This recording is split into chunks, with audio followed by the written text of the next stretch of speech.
for joining us for another episode of MidAmerican Gardener. I'm your host, Tanisha Spain, and joining me in studio today, two for the price of one. We've got both Jennifers in-house today. It's been a while since we've seen them individually and together, I guess. It's been a while. This is your first time back in studio. Yes. Since the before time. Before time, yes. Yeah. So before we get into what we're going to be doing today, let's have our panelists introduce themselves and tell you a little bit more about their specialty. So Jennifer Fishburne, we'll start with you. Thank you.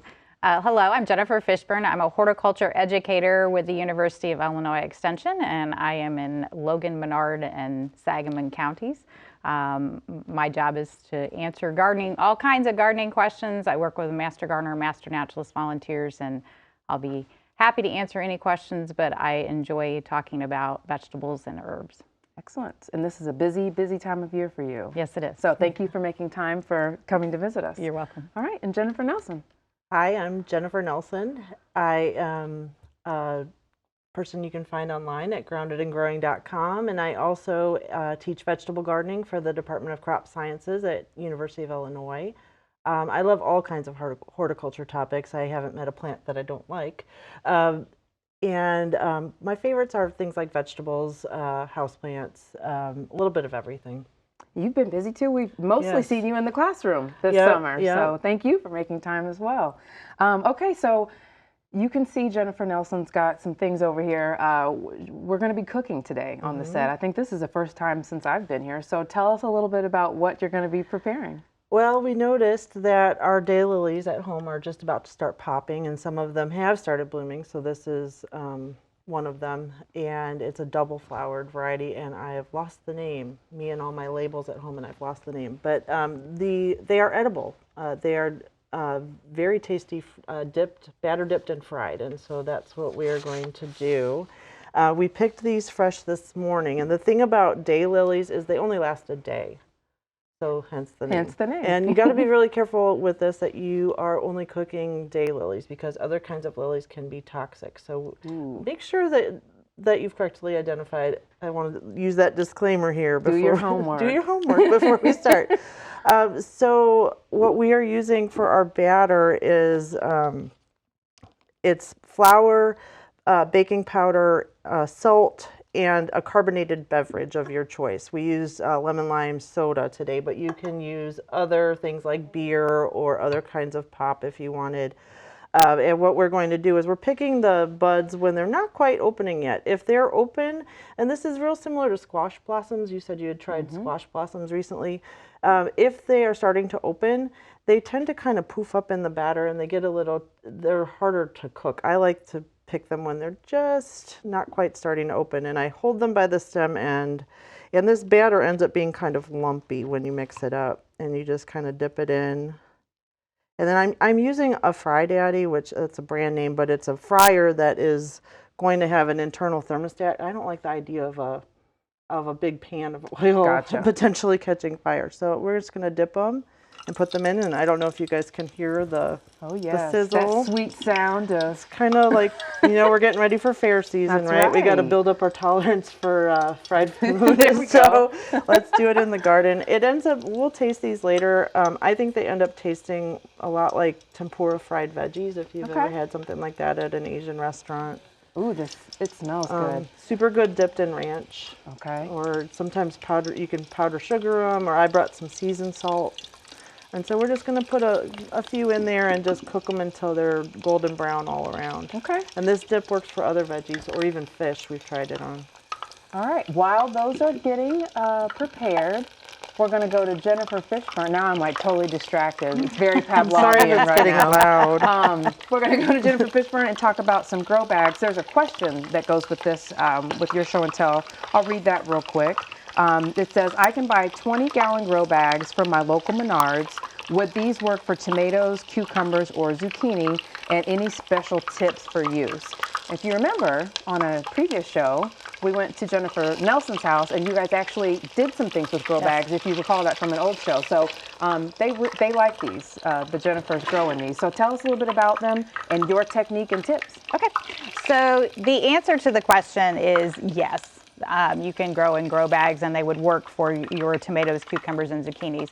At this time of year, so I'm not sure when this question came in, but at this time of year, I'd really probably stay away from tomatoes. You might not be able to harvest those if you plant them now, but certainly cucumbers, you could still plant those in a grow bag or in a garden situation, and squash as well.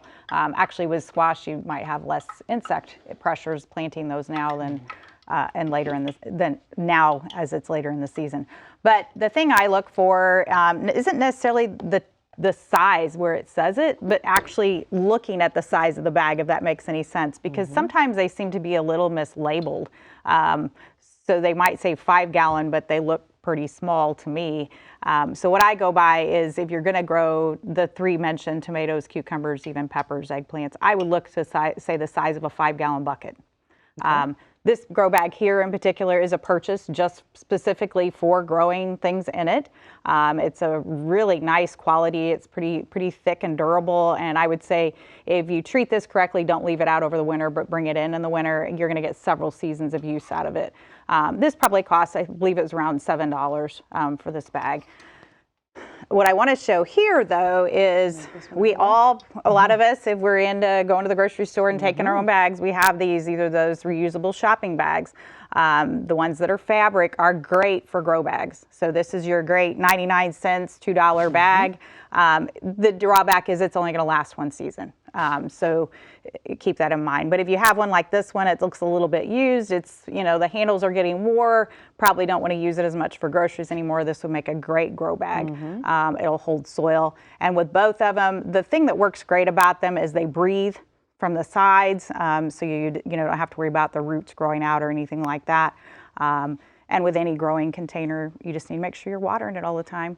And I'd say the key to grow bags or growing in any containers is good quality soil. Making sure your soil, that's where you want to splurge.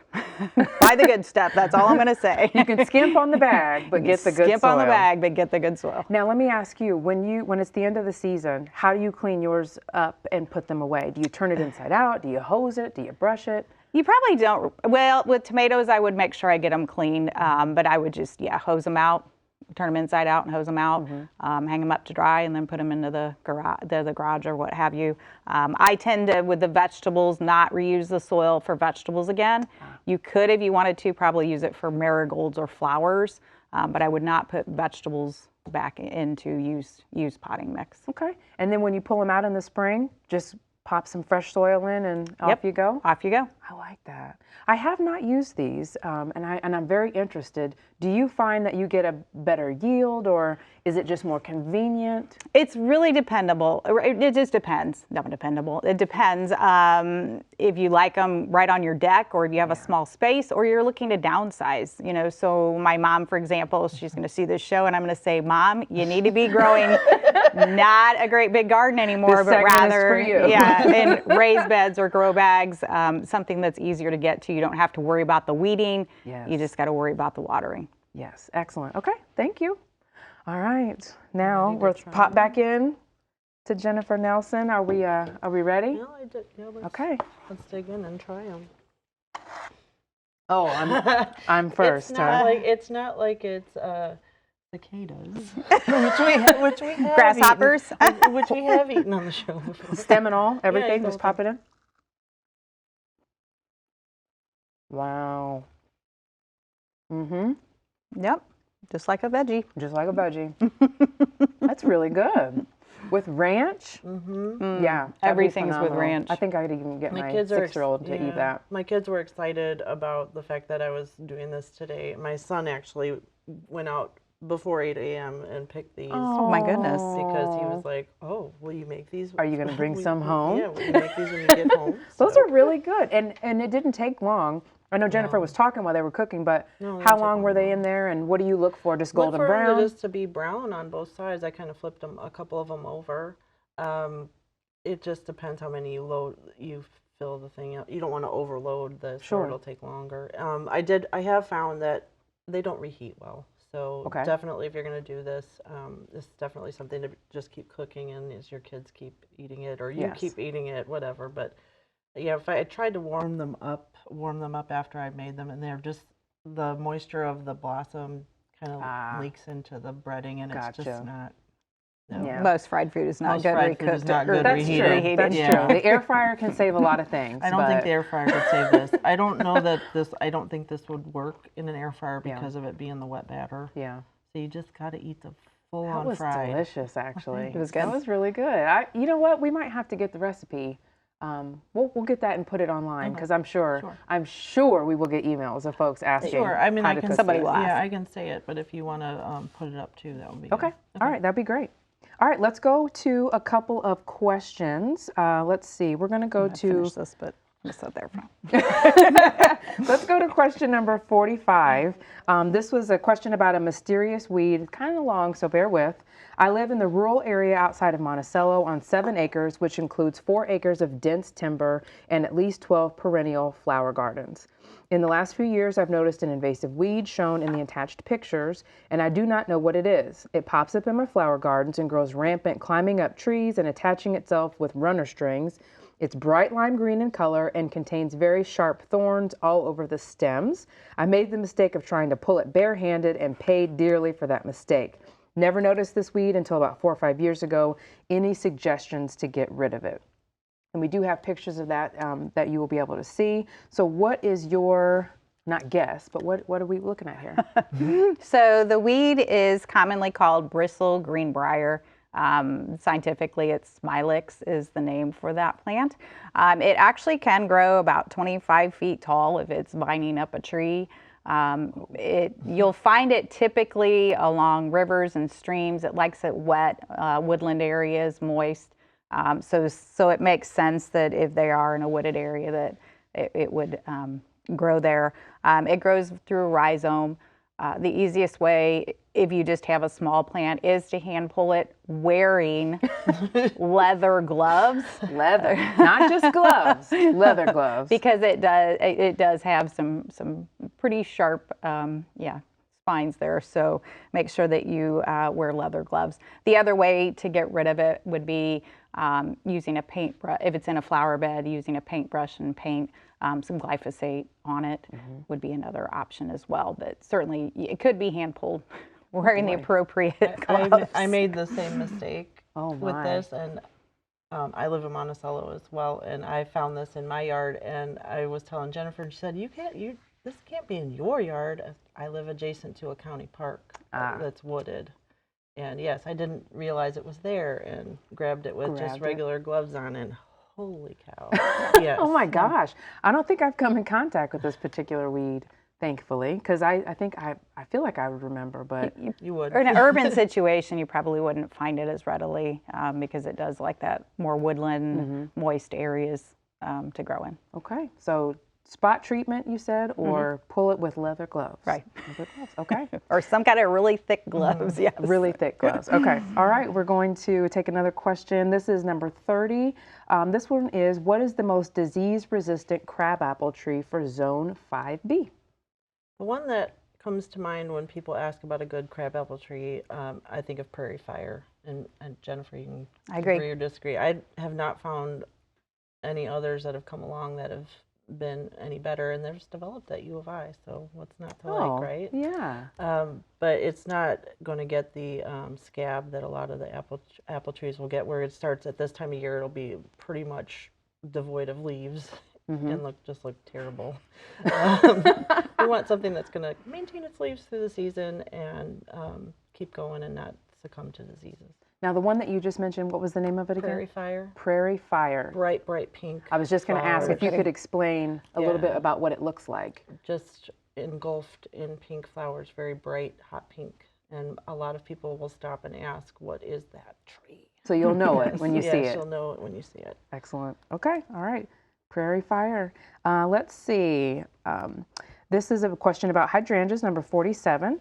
This one's for Jennifer Nelson. I have a hardy hydrangea. I need to cover and hide the gas meter. If I plant the hydrangeas in a pot, will it survive winter in the pot and survive the cold winter in displays? This is kind of a loaded question. It is. Do they like pots? Do they like pots in the winter? Right.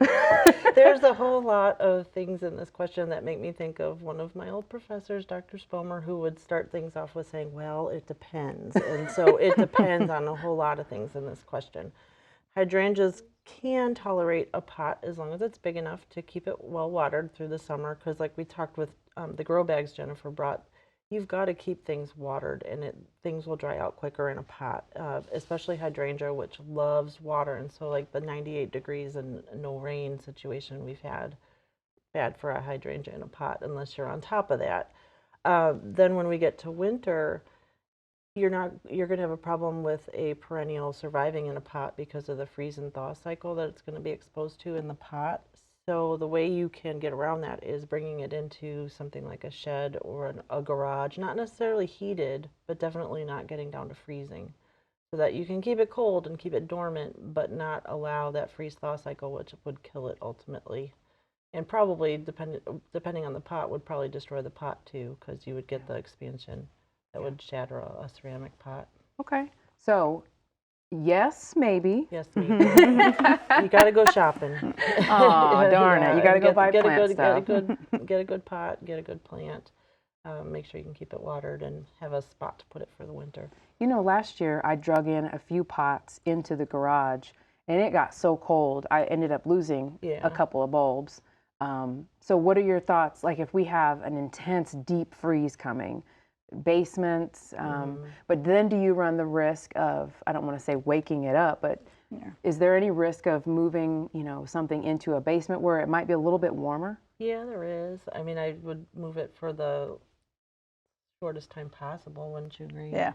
Yeah. It depends on if you heat your garages or your basement as well, or if you just, you know, it's on its own. I may have turned a space heater on in my garage a time or two. Oh my goodness. But it's also so my kids can play out there too, and we're all polar go. vortex. We all need a little bit of heat out there. Or move it closer, like if you have an attached garage, maybe move it closer to the door to your house so it's getting a little blast. That adjoining wall or something like that. Or getting that blast of warm air as you're going in and out. Don't put it right by the outside door. Yes. Great advice. And the thing I'll pick up on and mention here is the gas meter part of it that we forgot about. Yes. I do like that she said in a container so it's movable. You don't want to block your gas meter from being able to be serviced if you need to have it serviced. Yes, I can say from experience that you will get a letter from your friendly utility company if you block your meter from access, and we may have made a trellis that has a door in it. Nice. So that can read it. Yeah. Hide the meter, but also give access. Yes. I like it. I like it. Good advice. Okay. We've got another one. This is for Jennifer Fishburne. This is about squash problems. I have a problem with my yellow summer squash this year. The vegetables are soft and mushy at the flower end when the squash are about 3 inches long. Any suggestions? What do you think they're seeing? So without seeing it, I can't tell you for absolute certain, but it's highly probable this is blossom end rot. Very common right now at this time of year. I have seen it on my own plants. I have 2 different types of zucchini. One is a little bit more prone to it than the other one. Simply environmental issues. I don't want to say there's nothing you can do about it. There are a few things, but you can't control the weather. So it's generally caused by too cool of temperatures, which we've not experienced, or too high of temperatures, excessive heat, which we have experienced. I shouldn't say it's caused by. Those are contributing factors.